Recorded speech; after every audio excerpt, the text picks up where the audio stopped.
Michael, you've been working at the Aboriginal Housing Company for nearly 40 years now. Yes. It's a long time, and I wonder whether you could just think a little bit about that community. Does it have the sort of the same impact for those who live there as country would for people who live in the country? I think the Aboriginal Housing Company, as known, the land known as the Block, is sort of more like a sort of modern sacred site, I suppose, because that's the bit of land that the early activists and the civil rights movement, Aboriginal people sort of fought for, and it's in some sort of way very spiritual.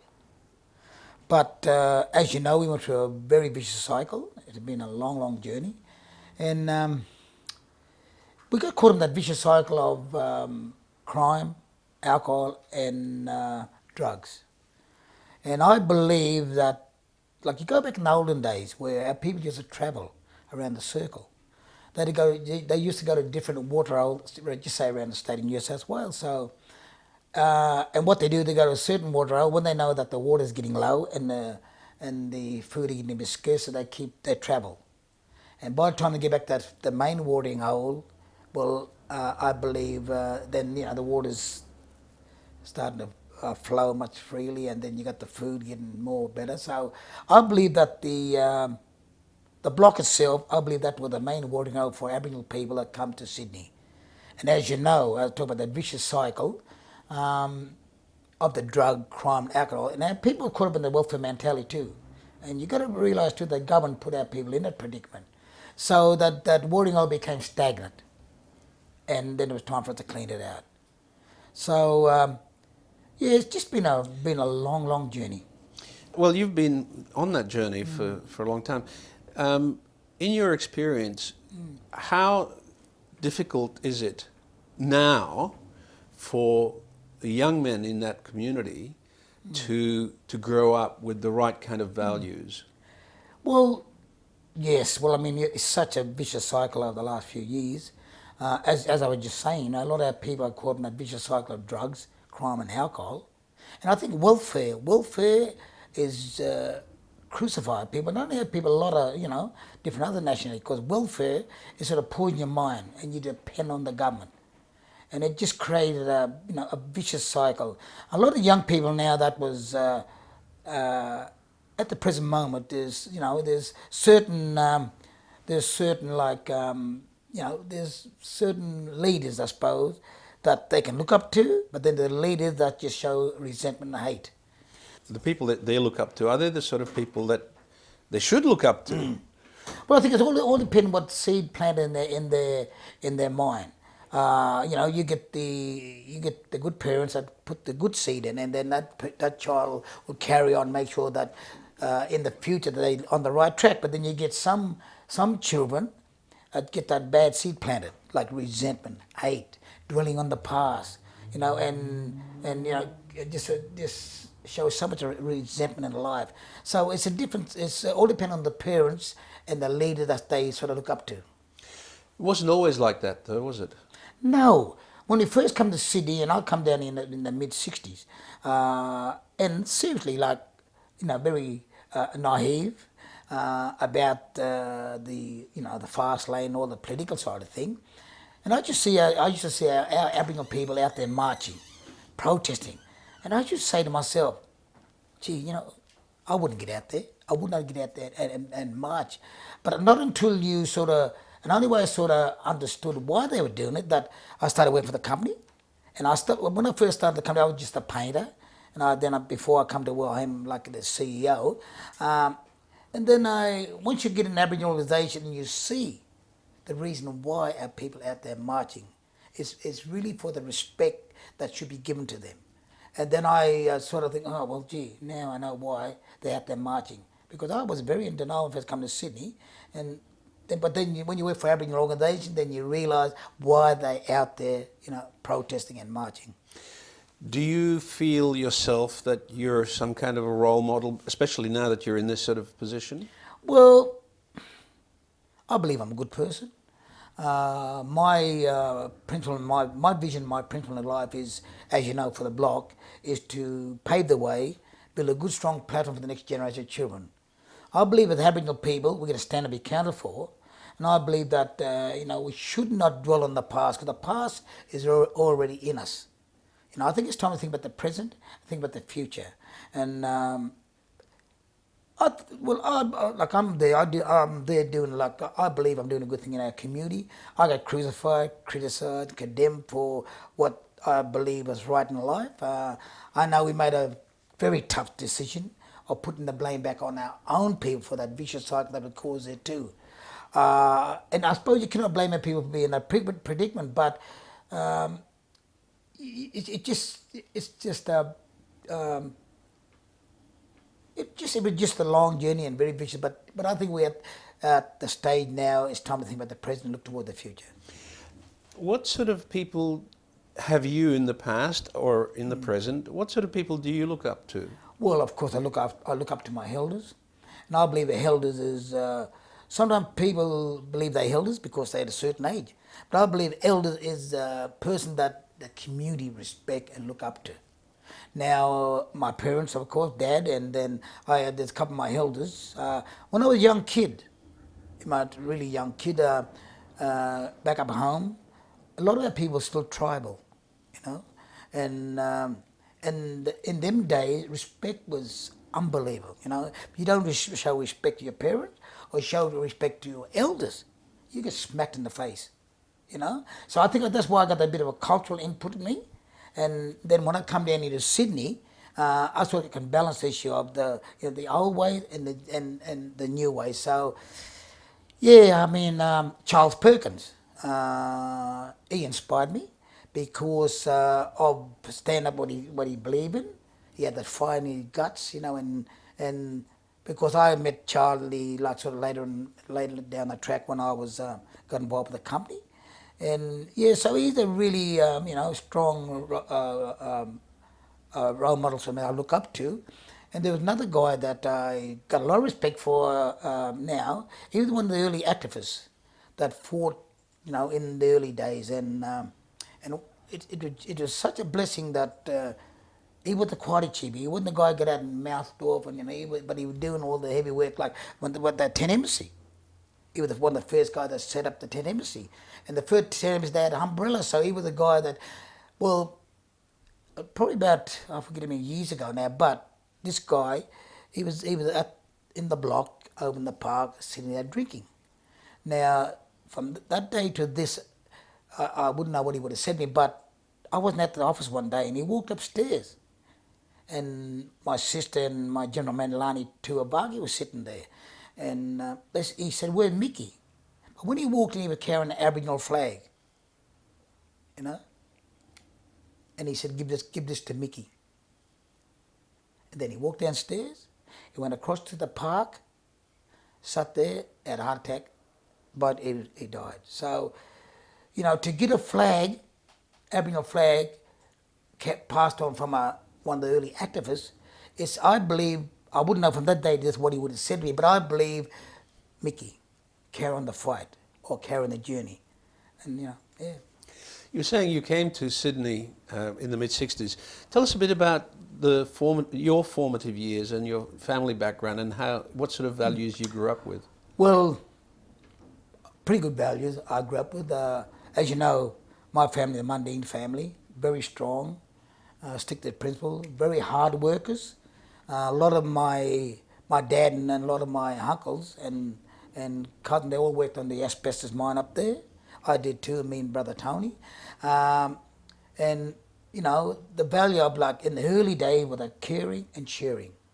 Because in them days, we had no electricity, no sewage. We had dirt floor.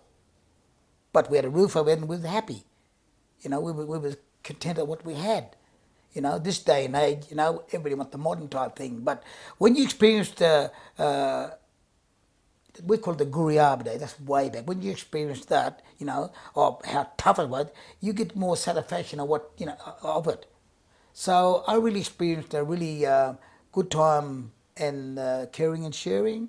Respect was one of the most important things in them days that you had to have. that's still an important thing, isn't it? In your culture, Yep. as it is in everybody's culture, I guess.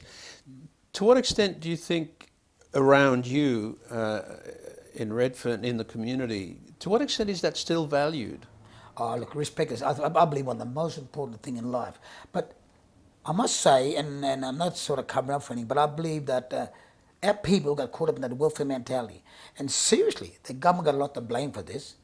And then when the people got caught in that welfare mentality, they were like, they were harmless, they hopeless. Like, think, oh, we can't do nothing unless the government help us. You know?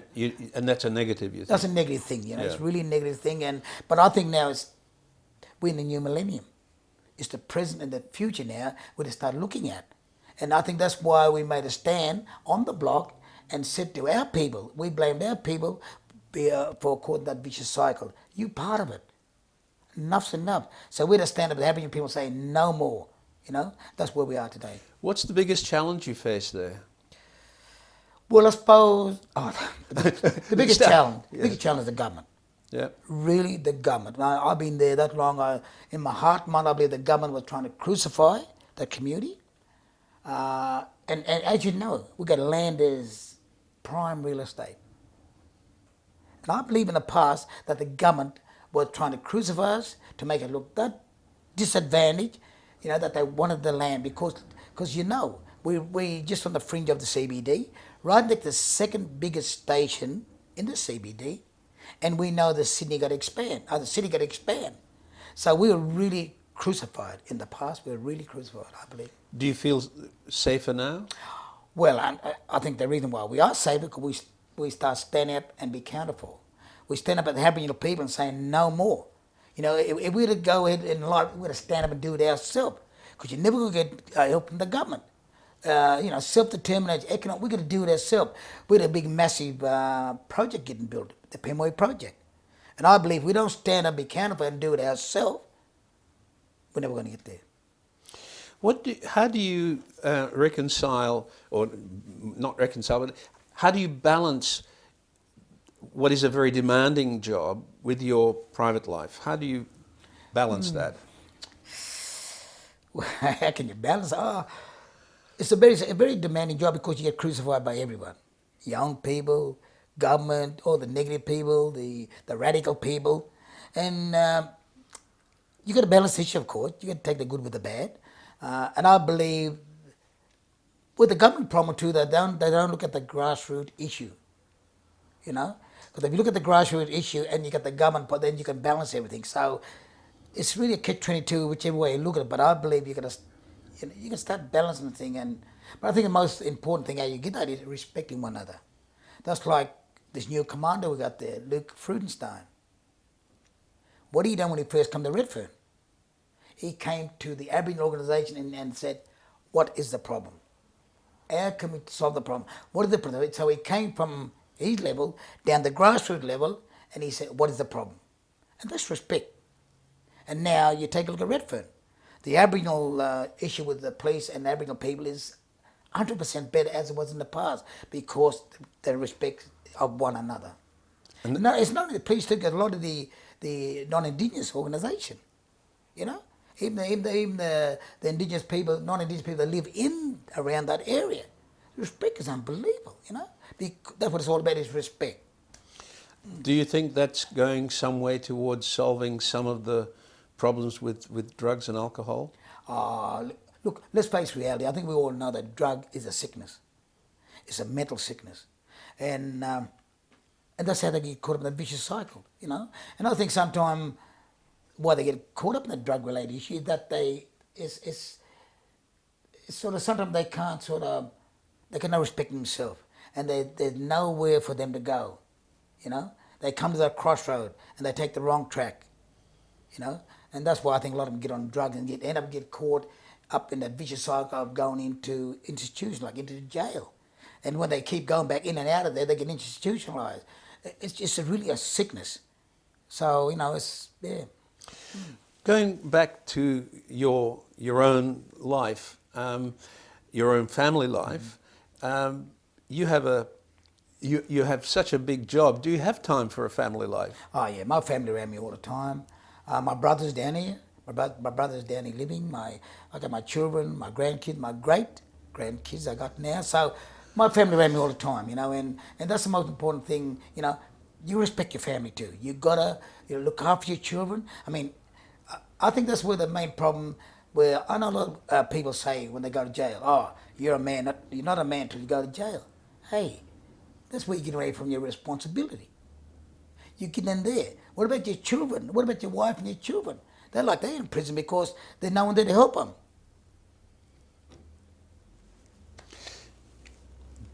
Do you see in your family? Do you see yourself as a central figure of that your children and grandchildren look up to? Yeah, I think they really look after me because we got principles and goal and I Were suppose. you a strict father? Oh, you're probably a certain point, I suppose, you know what I mean? But I tell you, my dad was very strict. Oh, I mean, he was very strict. I mean, you backhand something in them days, mate, you get knocked to the ground, you know? And, but I think I'm pretty good with my family. I give and take a little bit. I'm a very caring person. I'm not perfect, don't get me wrong, but, I do care about my family. I do care about people in general. And I think the most sad thing about this generation now is that, and the past generation, is that people. It's very sad that people, condemn and criticize and resent because of the color of people's skin. And I believe, color is only skin deep. And it's all over the world where we get this resentment and hate because of the colour of people's skin. I think it's time we got to start looking at another one, a human being. We all got our different opinion in life and our different agenda, but I really believe we're going to start respecting. It all come back to respect, respecting one another. That's. Let's explore that just a little bit. When you say respect, which is important, and most people think they understand what that means, but do they really? How would you define respect in this context? Well, our respect is, as you said, you got to believe what you believe in and stick to your principle. That's a really good question. And I think sometimes in life you got to be cruel to be kind. A lot of people they can use and abuse you because they're not showing the respect. So only way you can try and get their respect is just you got to be cruel to be kind. And then sometimes when people say, "Oh, gee, why are you doing that?" But then they realize, "Oh, that's why I did because I'm in the wrong." Then they start showing respect back. So there's a lot of different sort of angles and to look at the respect. But I think yes, it's a very important issue. I believe that. Well, I suppose one measure might be an acceptance of the other person's opinion. That's right. Yeah. And if you disagree with another person, maybe the way you try and change their opinion is you talk to them. That's right. That's right. Rather than hit them. And as I said before, look, nobody perfect. We all Yeah. make mistake. I mean, their agenda could be different to yours, but then I suppose you got to try and balance the issue and try and respect them. But if you don't believe, just try and talk to them and show respect to say, man, I think you're wrong. So that's how I would believe. Yeah. Apart from, but I mean, obviously in your family you would have led by example, by the way that you behave, which you learned from your father, how a father behaves towards the family, right? So in a situation where you are not the father and you have as a father figure, as an elder, is there anything that you can do, that you have been able to do on the block to provide young men with role models? Yeah, well, I think what we're doing at the present moment is really making a stand as an Aboriginal person, as an Aboriginal man, and make a tough decision. As you know, the block was such a vicious cycle. Drugs, and they used to call the lane the $1 million lane. It got to a stage on the block where the young girls were selling themselves. Young people ODing, there was murder. So, we just had to stand up and really... And the community had to look at itself.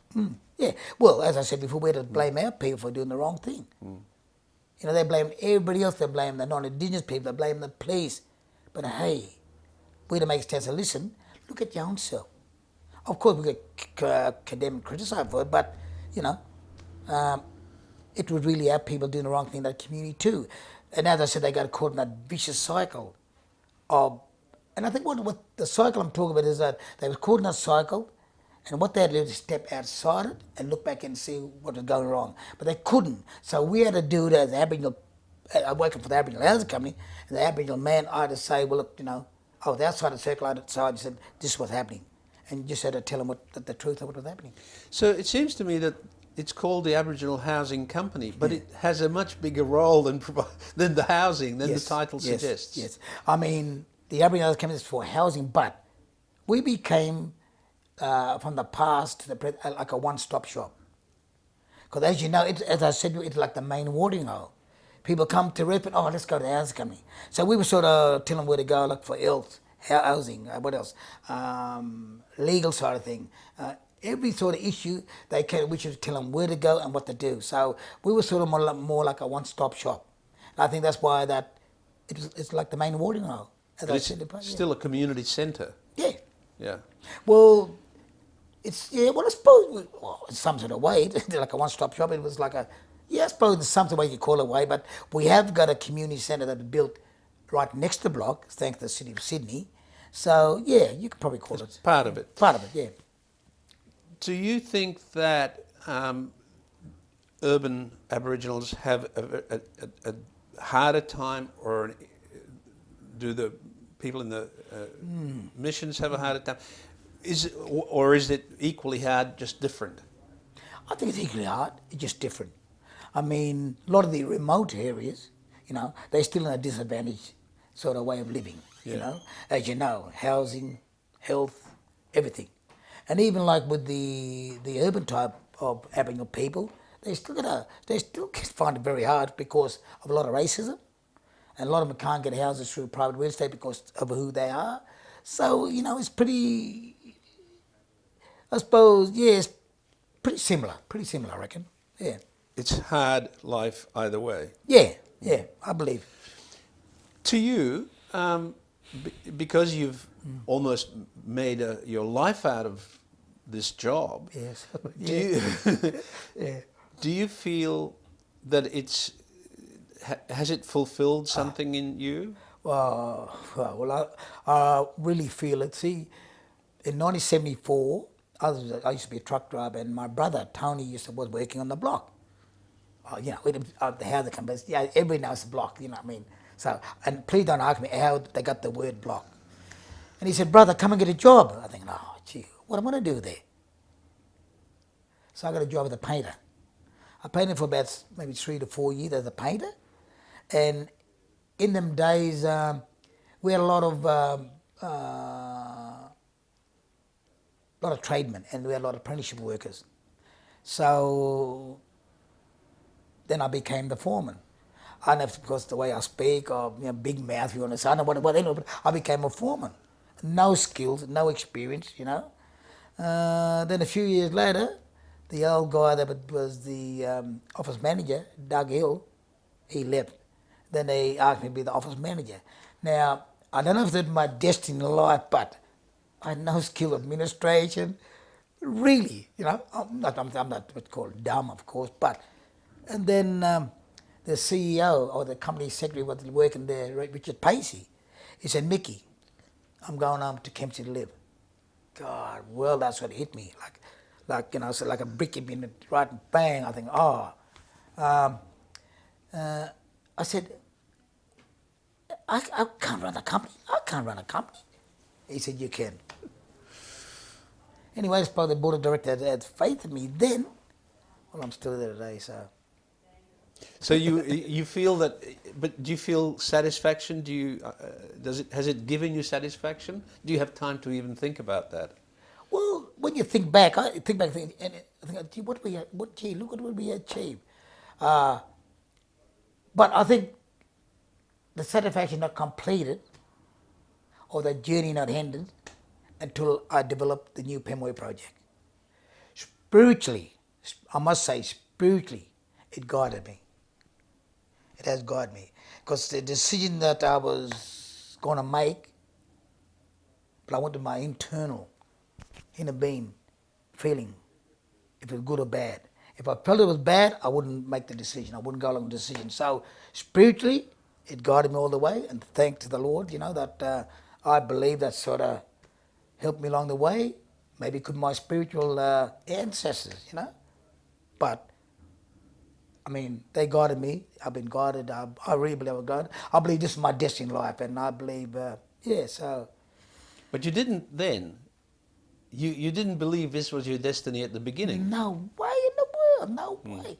I come to Sydney just like a young guy. I come and played football down here, and I come there because my brother Tony started boxing, and no way in the world. I didn't know this was my destiny of life. No way. It's when you kind of think about it, it was my life. It's part of my journey, part of my destiny life, and if that's just the job I had to do, well, and I tell you, I went through a hard time. Rough time. I got condemned, I got criticized, but maybe that's part of my life, part of that journey, and where we are today. Thank the Lord. I can thank the Lord for where I'm today, and my colleagues that work with me, and the people that trust me. A lot of people didn't, of course, as you know. My family and like the ladies working in the office, Lani and Dominic, and my sister that passed on. We run that company, me and my sister, with no funding come in because the government cut our funding. So we run that company, we just open the doors. Hardly any wages, So yeah, it's been A tough road, yeah, but it's good. not the Good. end of the road No, yet. but it might be tough, rocky, but it's been good because it made me more stronger what I believe in Yeah. as a man. It made me more stronger at what I be as a man. And I'm not saying I'm perfect. I make mistakes in life for sure. Don't get me wrong, but I believe that I was put there for a reason to pave the way and build a good, strong platform for the next generation of children, our people, and I believe Redfern in general, of breaking that vicious cycle of racism and, bringing people together. We know who we are, but as I said before, it's very sad the colour of our skin causes so much resentment, hate in our lives. And I hope and pray one day that we all come together and respect one another again as human beings. Thank you very much. Terrific, Michael. Thank you. Mickey, you like to be called Mickey? Yeah, Mickey. I don't go Mike. I'm Mickey. I'm Mick. Mick for short. Mickey. Yeah.